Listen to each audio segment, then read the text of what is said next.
Assalamualaikum warahmatullahi wabarakatuh. Ketemu lagi di channel Anissa Mediana. Kali ini kita akan belajar tentang bab 8, yaitu beriman kepada qada dan qadar, berbuah ketenangan hati. Oke, kita langsung ya. Yang pertama, pengertian qada dan qadar. Qada memiliki beberapa pengertian, yaitu hukum, keputusan, ketetapan, kehendak.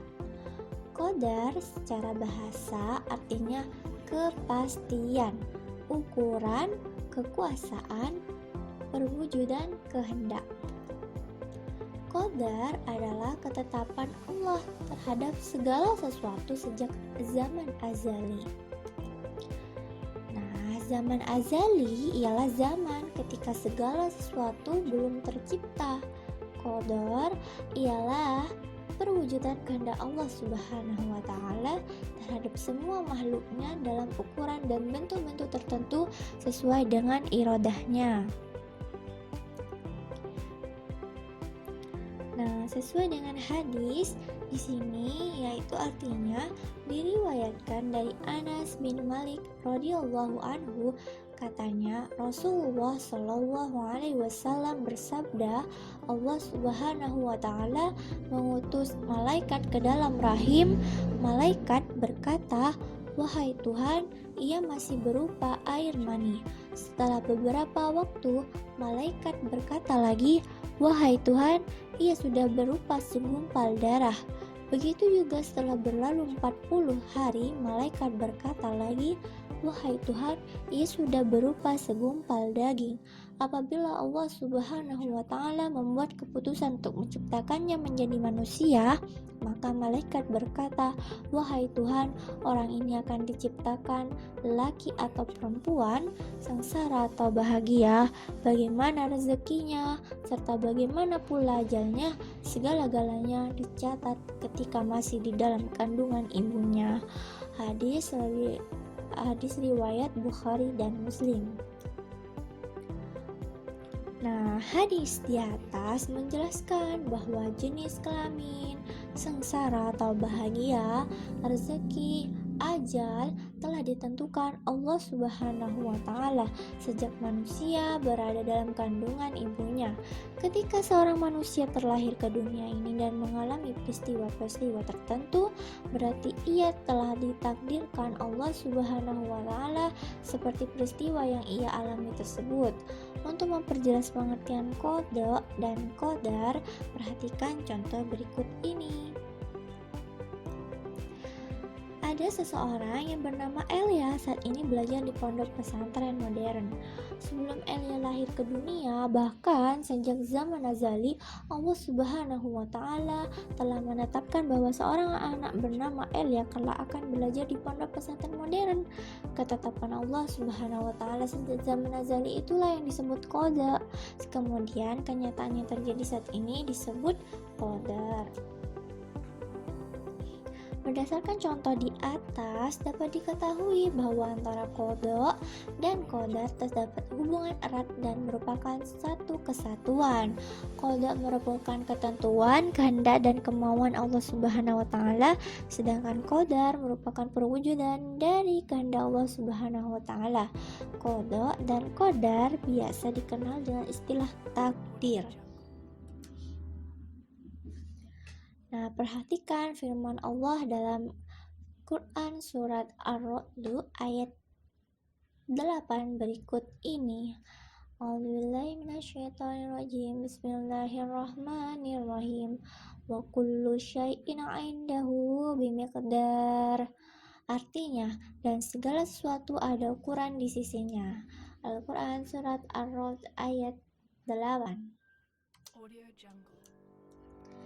Selanjutnya, takdir. Takdir baru dapat diketahui oleh manusia setelah terjadinya sebuah kenyataan atau peristiwa. Contohnya, seorang anak bernama Ena dilahirkan dari keluarga kaya. Orang tuanya adalah pengusaha minyak sawit yang sukses. Kekayaannya melimpah. Semua orang mengenal keluarga tersebut. Hampir semua orang memperkirakan kelak Ena juga akan kaya seperti kedua orang tuanya. Namun, setelah terjadi gempa bumi yang menghancurkan perusahaan orang tuanya, keluarga Ena tak lagi disebut keluarga kaya. Ditambah lagi orang tuanya ditipu oleh mitra bisnis hingga menanggung hutang ratusan juta. Sisa aset perusahaan dijual seluruhnya untuk membayar hutang.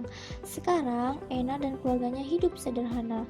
Semua orang tidak menyangka kehidupan keluarga Ena berubah begitu cepat. Yang semula kaya berubah menjadi miskin. Yang kedua, ada adik bercita-cita ingin menjadi pegawai bank. Setelah lulus SMA, ia kuliah di jurusan ekonomi supaya mendapat gelar sarjana ekonomi. Semua ini ia lakukan untuk menunjang tercapainya cita-cita tersebut. Setelah lulus kuliah, ternyata ia lebih memilih menjadi pedagang alat-alat elektronik, bukan bekerja di bank. Contoh-contoh tersebut merupakan contoh kecil dari sekian banyak contoh perwujudan takdir Allah Subhanahu wa Ta'ala. Dari contoh-contoh tersebut, kita bisa mengetahui bahwa semua makhluk tidak bisa mengelak dari takdir Allah Subhanahu wa Ta'ala. Selanjutnya ada takdir muallak dan takdir mubram.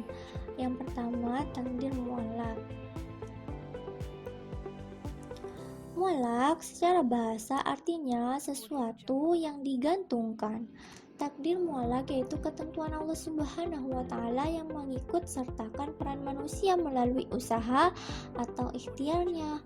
Manusia diberi peran untuk berusaha, hasil akhirnya akan ditentukan oleh Allah Subhanahu wa Ta'ala.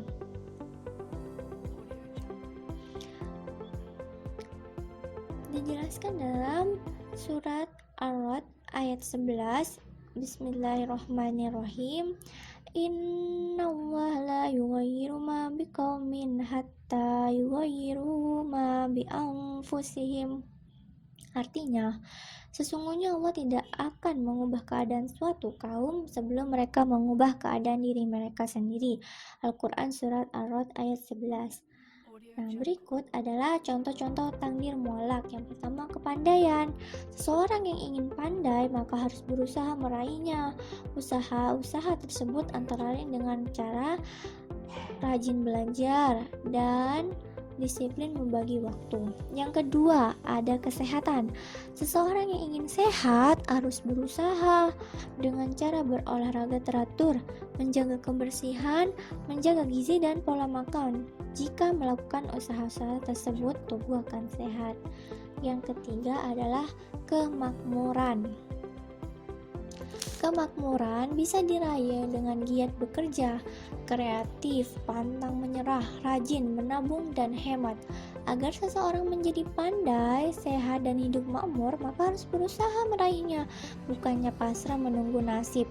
Tidak mungkin seorang menjadi pandai kalau malas belajar, tidak mungkin seseorang menjadi sehat kalau tidak pernah olahraga, dan tidak mungkin seseorang menjadi kaya kalau malas bekerja. Jadi, meskipun Allah Subhanahu wa Ta'ala telah menentukan segalanya, manusia tetap harus berusaha mengubah nasibnya. Seseorang yang beriman kepada qada dan qadar akan tercermin dalam kehidupan sehari-hari. Di antaranya, ia pantang berpangku tangan. Justru sebaliknya, ia akan giat berusaha dan bekerja guna meraih cita-cita. Allah Subhanahu wa Ta'ala telah mengaruniakan beragam potensi kepada manusia untuk digunakan sebagai bekal hidup. Setiap manusia dikaruniai akal untuk berpikir dan organ-organ tubuh untuk bergerak. Allah Subhanahu wa Ta'ala juga menciptakan manusia sebagai makhluk yang paling mulia di antara makhluknya. Oleh karena itu, semua potensi ini harus digunakan untuk berusaha dan ikhtiar meraih cita-cita. Selanjutnya, takdir mubram. Mubram secara bahasa artinya sesuatu yang tidak dapat dielakkan atau sudah pasti. Jadi takdir mubram adalah ketentuan mutlak dari Allah Subhanahu wa taala yang pasti berlaku dan manusia tidak diberi peran untuk mewujudkannya. Contoh takdir mubram diantaranya jenis kelamin manusia, ajal, panjang atau pendek usia, api, memiliki sifat panas, bumi berbentuk bulat, gaya gravitasi, kejadian kiamat, dan sebagainya. Nah, untuk memperjelas takdir mubram, perhatikan contoh berikut.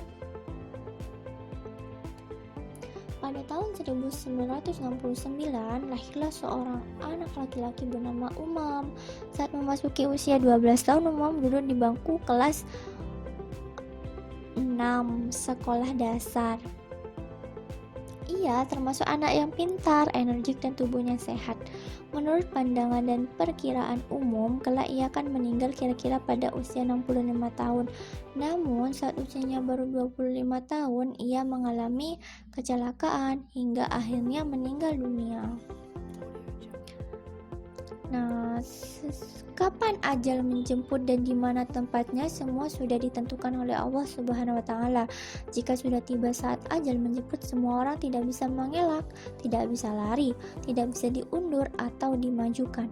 Inilah salah satu contoh ketentuan Allah Subhanahu wa taala yang disebut takdir mubram. Perhatikan firman Allah Subhanahu wa taala dalam surat Al-A'raf ayat 34.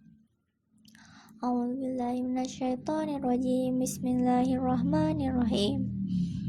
Walikulli ummatin ajal fa idza jaa ajaluhum la yastakhiruna sa'atan wa la yastaqdimun. Artinya, dan setiap umat mempunyai ajal atau batas waktu. Apabila ajalnya tiba, mereka tidak dapat meminta penundaan atau percepatan sesaat pun. Surat Al-A'raf ayat 34. Selanjutnya, dahsyatnya manfaat beriman kepada qada dan qadar. Yang pertama, apa saja manfaatnya? Yang pertama, menenangkan jiwa. Jadi, seseorang yang beriman kepada qada dan qadar akan mendapat ketenangan jiwa. Hal ini dikarenakan ia merasa senang dan menerima dengan ikhlas atas semua ketentuan Allah Subhanahu wa taala. Tidak ada kekhawatiran dalam jiwa karena ia meyakini bahwa Allah Subhanahu wa taala senantiasa menghendaki kebaikan pada diri hambanya. Yang kedua, senantiasa bersikap sabar dan syukur. Apabila mendapat nikmat, ia akan bersyukur kepada Allah Subhanahu wa taala. Ciri orang yang bersyukur yaitu di dalam hatinya merasa cukup atas pemberian Allah Subhanahu wa taala. Kemudian rasa syukur tersebut diwujudkan secara lisan dan perbuatan. Syukur secara lisan yaitu dengan mengucapkan alhamdulillah, memperbanyak ibadah, sedekah, serta menggunakan nikmat-nikmat tersebut sesuai kehendak Allah Subhanahu wa taala. Selanjutnya, ada menumbuhkan sifat optimis. Seseorang yang beriman kepada qada dan qadar akan memiliki sifat optimis. Kegagalan meraih cita-cita tidak membuatnya berputus asa, justru sebaliknya makin bersemangat, berusaha sekuat tenaga untuk meraihnya. Selanjutnya ada menjauhkan diri dari sifat sombong. Seseorang yang beriman kepada qada dan qadar apabila memperoleh keberhasilan, ia menganggap semua itu adalah karunia Allah Subhanahu wa taala. Ia tidak pernah mengatakan semua itu merupakan hasil usahanya sendiri. Ia tetap merasa rendah hati kepada siapapun. Oke, di sini ada tes. Yang pertama, pertanyaannya, beriman kepada qada dan qadar termasuk rukun iman yang jawabannya adalah 6.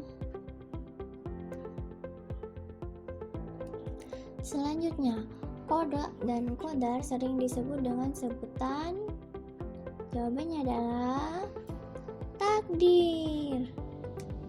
Zaman di saat segala sesuatu belum terjadi disebut zaman azali. Secara bahasa, muallak artinya sesuatu yang digantungkan. Berikut ini yang merupakan contoh takdir muallak ialah kepandaian. Takdir yang tidak bisa diubah disebut takdir mubrom. Seseorang akan mengetahui takdir setelah manusia mengalaminya. Yeay, selamat. Bagi jawabannya yang benar, Anda mendapatkan 100. Terima kasih sudah menonton channel ini. Jangan lupa like dan subscribe ya. Dadah. Terima kasih. Wassalamualaikum warahmatullahi wabarakatuh.